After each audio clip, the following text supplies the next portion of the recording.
Muy buenos días. Good morning. I hope you are well, staying positive and focused on what you can control. Welcome to Cafecito con HACE.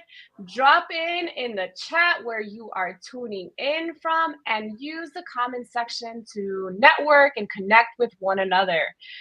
My name is Patricia Mota. I serve as president and CEO of HACE, the Hispanic Alliance for Career Enhancement, a national nonprofit whose mission since 1982 is to positively impact workplaces by cultivating the community of Latino talent, providing the insight, access, and support to be successful in their careers. Bienvenidos. A few announcements before we get started with our special guest today. Yesterday was Giving Tuesday, and part of our end of year fundraising to raise funds for scholarships, becas for our students all across the nation to help them with their educational aspirations. So thank you.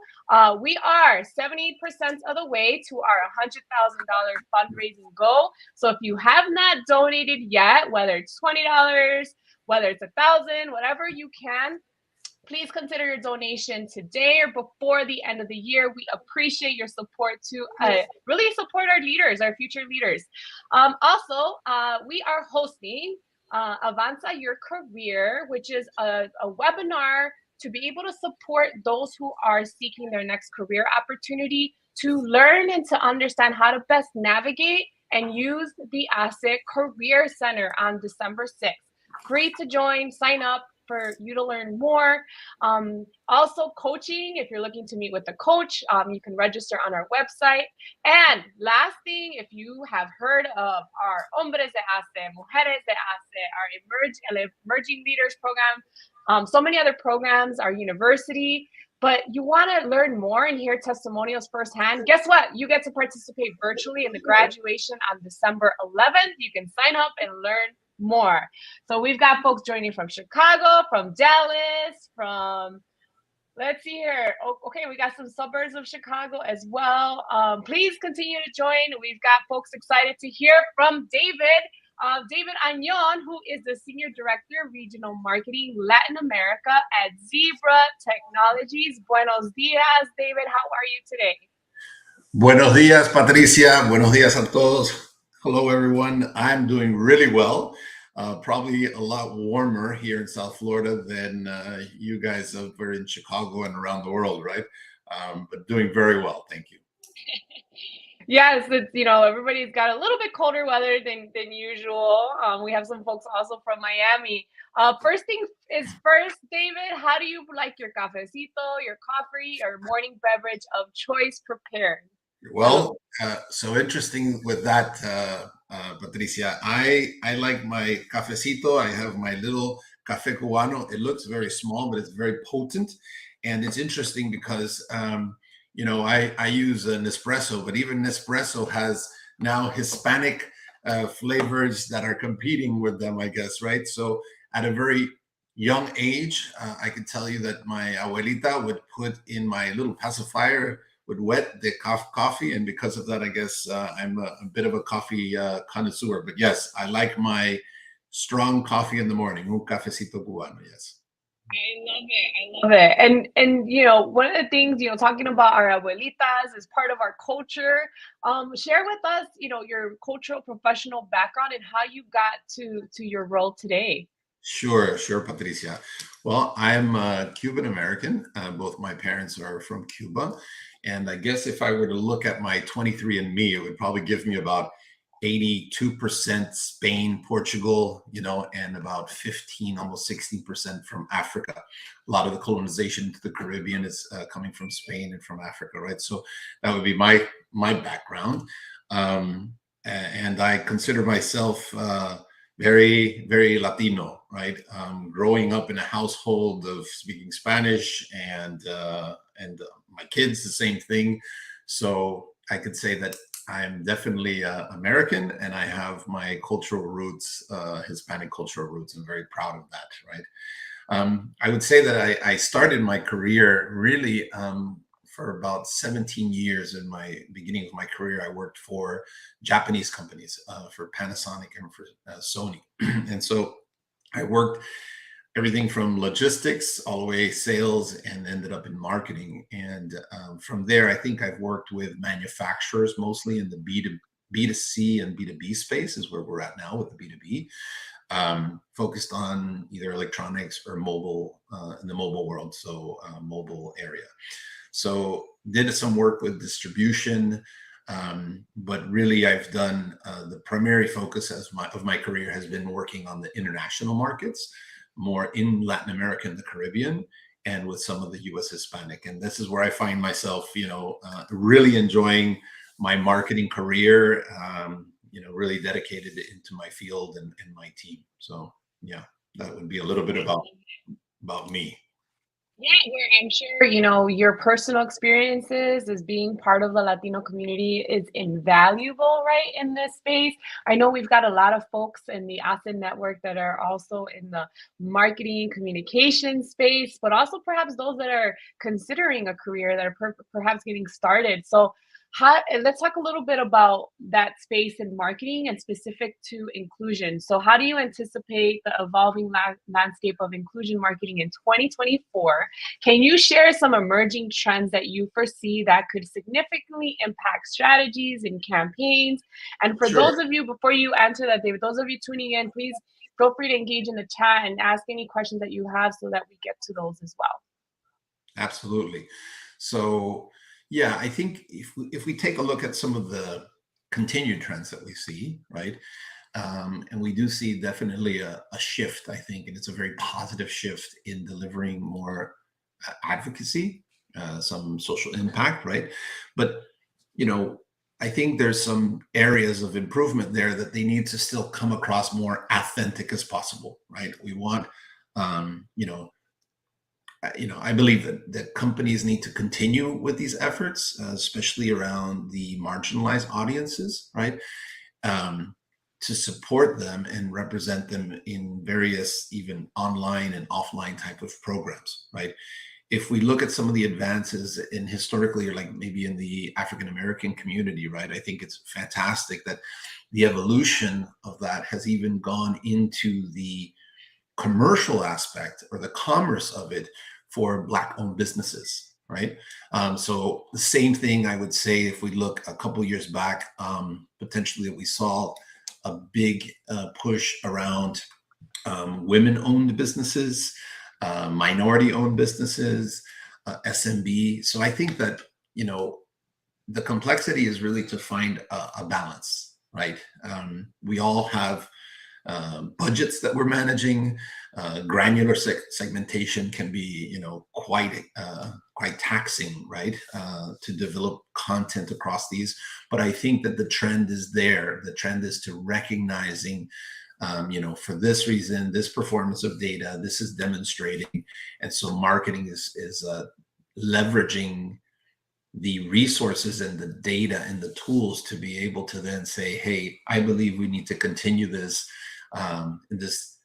because of this diverse demand that we have. If we take a look at the entertainment industry, I think is quite fantastic, right? Because if we look at in that industry, a good friend of mine, her name is Leila Cobo, and she's the chief content officer for Latin music for Billboard, right? And she wrote this book, which I thought was quite interesting, and I gave it to a bunch of people with our program, our ERG, UNIDOZ, and it was called Decoding Despacito, right? It's an oral history of Latin music, and it goes, further back, but one of the ones that I resound with is Feliz Navidad, Jose Feliciano with Feliz Navidad, right? You have a lot of people who are non-Spanish speaking or not even Spanish background that know the song, right? The influence of Selena, what we see in mainstream today with, Latinas dominating the Latin Grammy Awards, seeing artists such as Bad Bunny being on Time Magazine, right? So a lot of that, I think, is very essential when we start looking at the inclusion marketing and how do we looking at that entertainment element and how it's really being the crossover, right? So it's, to me, I think companies will continue to embrace cultural celebrations, the diverse environment, the richness of the diverse environment. And I think those are probably one of the trends that we'll continue seeing within inclusion marketing. So many great things that you mentioned. Two that I just want to reinforce or emphasize was we have to get that book, Decoding Despacito. Sounds pretty interesting. But it pretty much is showcasing to your point that Latino culture, right, is becoming mainstream, right? It's more of a mainstream culture, part of the mainstream culture, I should say. Yeah. And then too, like on your earlier comment, which I think is so critical, you've seen a lot of research studies such as the Edelman Trust Barometer and others that are out there that really showcase that social impact and advocacy is imperative, right? For whether you're hiring talent, whether you're looking for consumers, to build that loyalty and that support, especially for Gen Z, right? Generation that are coming in. Absolutely. Absolutely. Yeah, we see, Yeah. they will, audiences want to gravitate and feel comfortable with the platforms and the stance of companies, right? It's not just the product. They want to really be advocates for, right? And that has to continue. And that you're walking the talk, right? So that authenticity that is so critical. And so those of you joining, I love continue to chat in the comment section, engage with one another. Let us know where you're tuning in from if you have any questions.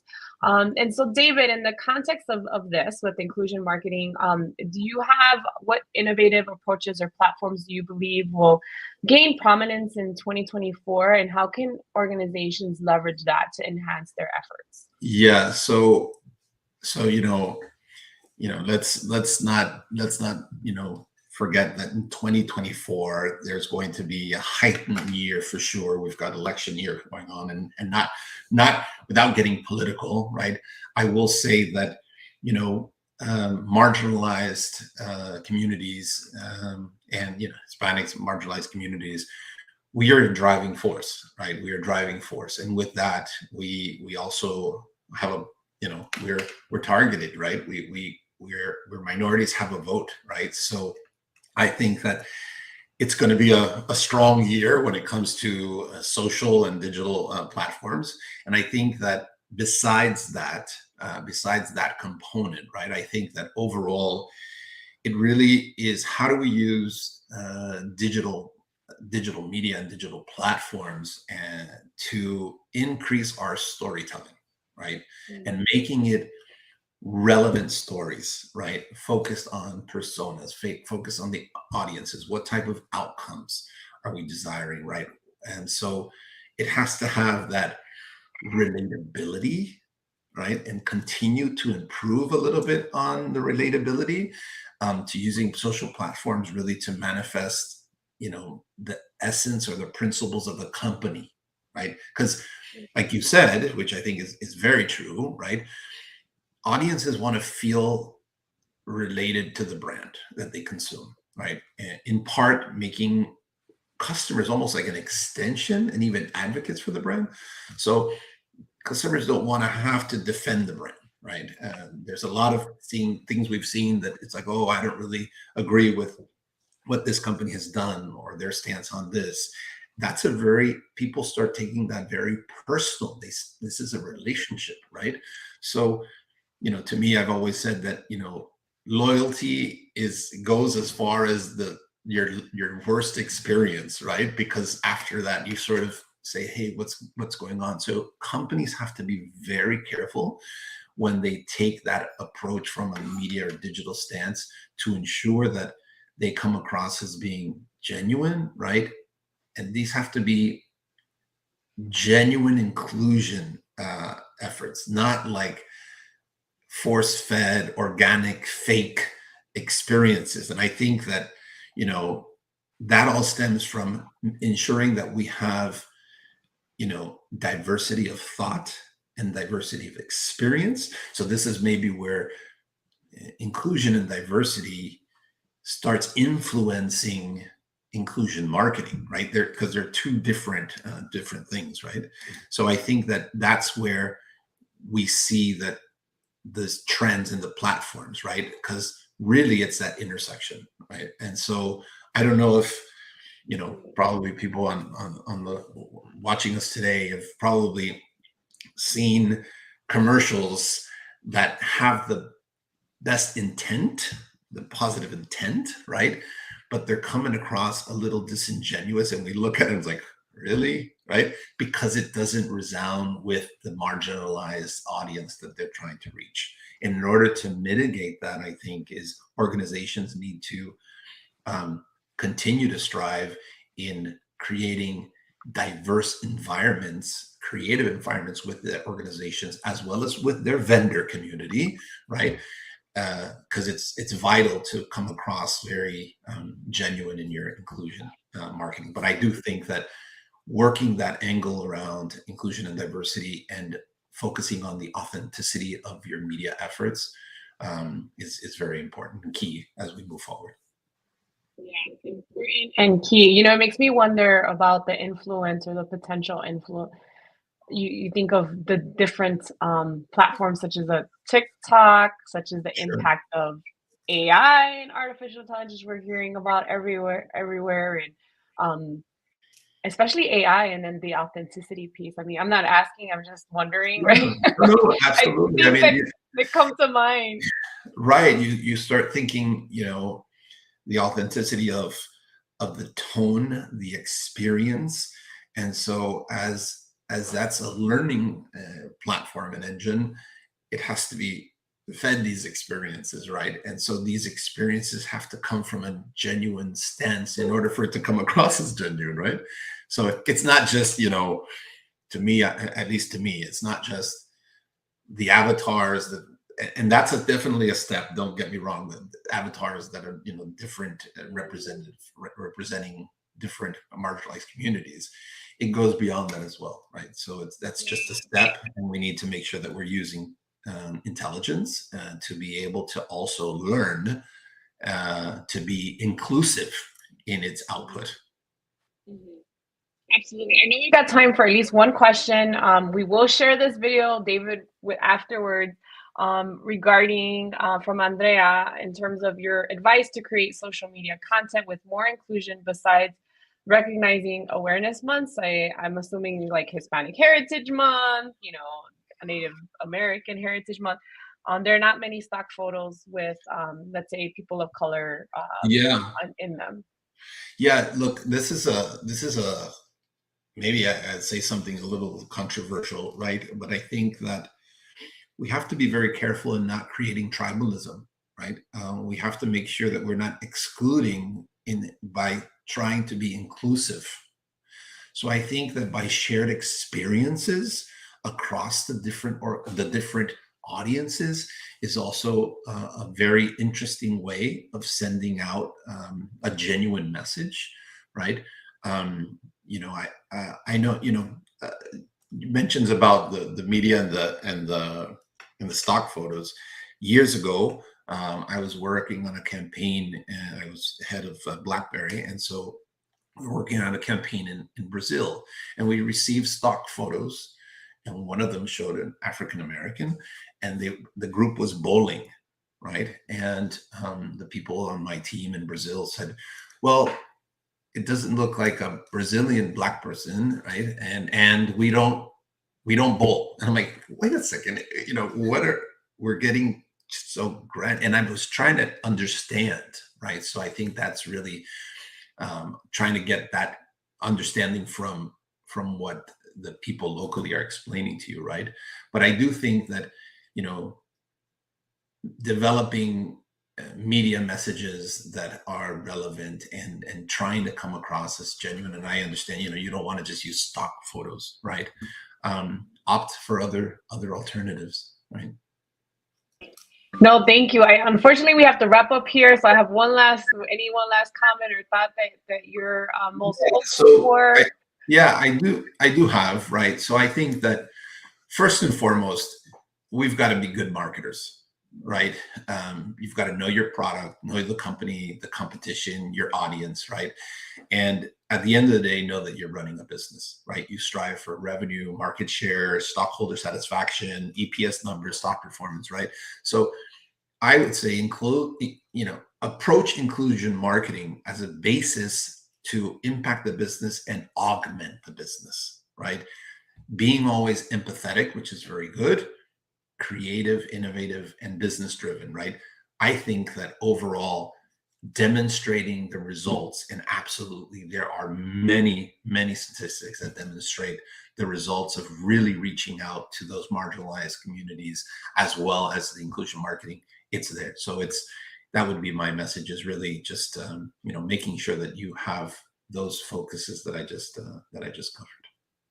David, it's been a pleasure. I see a lot of great comments and still questions that we did not get to, but we will share with you and your team. We're thankful for the partnership with Zebra Technologies, with UNIDOZ, your Latino ERG that we engage with throughout the year. So thank you for joining us and sharing your time, your insights with us. And to everyone else, hasta la próxima. Until next time, take care. Thank you, Patricia.